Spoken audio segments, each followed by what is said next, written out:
Hi everyone, this is Michaela again with Be Supreme Marketing, and I'm going to talk to you a little bit today about purpose-driven marketing. What is it, why is it important, and how do you become purpose-driven? So, not everybody can be like a Tom's, right? So Tom's Footwear, basically they donate a pair of shoes for every pair of shoes bought to a child in need. That is what we call purpose-driven. They're a purpose-driven organization.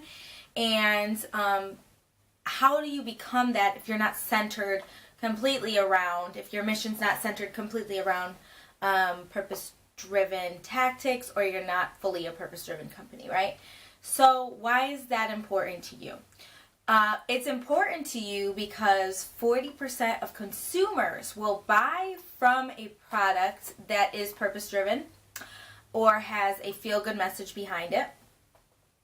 72% of consumers will refer a company that is purpose-driven or has a feel-good message behind it. And 73% of consumers will switch altogether to a similar product that's purpose-driven or has a feel-good message behind it if they know it does and if it's a completely similar product, right? So this is automatically some great ways to beat your competition if you know that they don't have a purpose or if they don't have something that's purpose-driven about them. And you definitely want to incorporate this. There's a few aspects to wellness now we can think about. There's physical wellness, spiritual wellness, emotional wellness, intellectual wellness, environmental wellness. And so these are just a few. Financial wellness. These are just a few. And you want to definitely take one of those at least and incorporate this into your branding, into your marketing messaging, and your marketing strategy. So how do you do this, right? So say I'm a local gift shop, right? And I want to incorporate a message of feel good, a purpose, and something that differentiates me, right? So what I would do is I would look up a local nonprofit that I could partner with. It could be Toys for Tots. It can be a local one that we've never heard of before or that just has a great following here.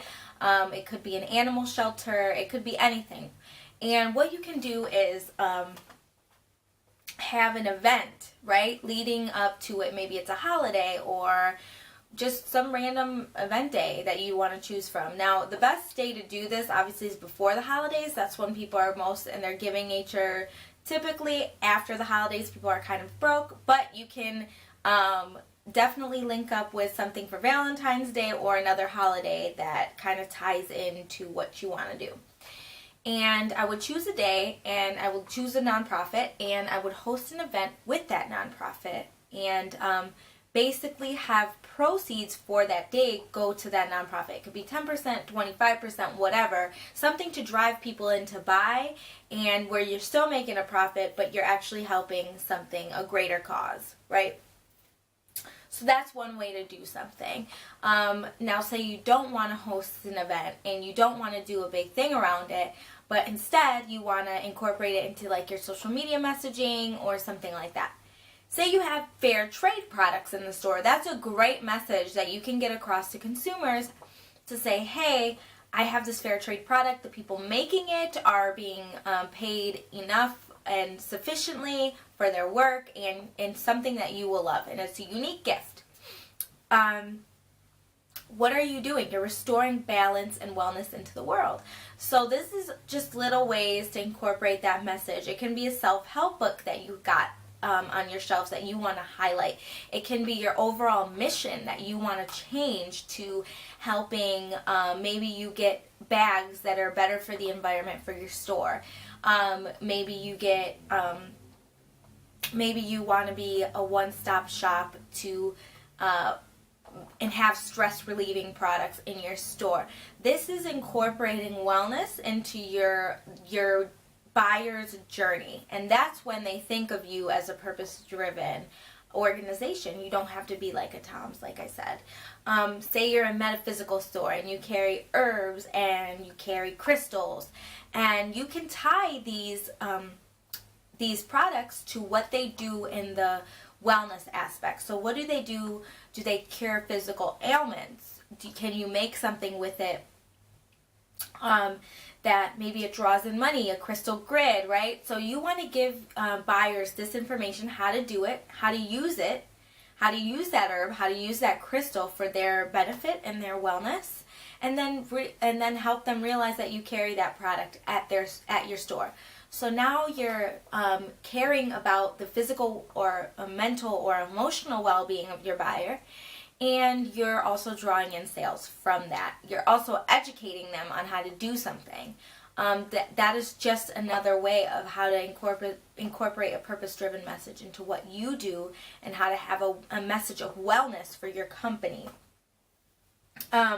Axe body spray is a great example of somebody who did this. So they're known for comedy, and they're known for sex appeal in their advertisement. Well, they made a campaign called Make Love Not War, where they still had their sexual attributes of the commercial, but it was actually a message of making love, not war, and to ending war. And what they did was they increased awareness around their brand, and they also drove consumers to realize that they stand for something greater.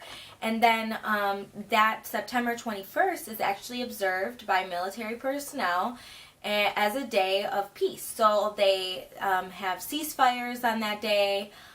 They basically just practice peace overall. They don't do anything violent on that specific day. And what a great message, right? So if you have any questions about how to do this for your brand, feel free to drop comments in the comment section, and I'll start a conversation with me there. Or you can reach out to me for a one-on-one consultation at besupremenewyork@gmail.com, and let's have a discussion about it. Have a great day, and thanks for tuning in. Bye.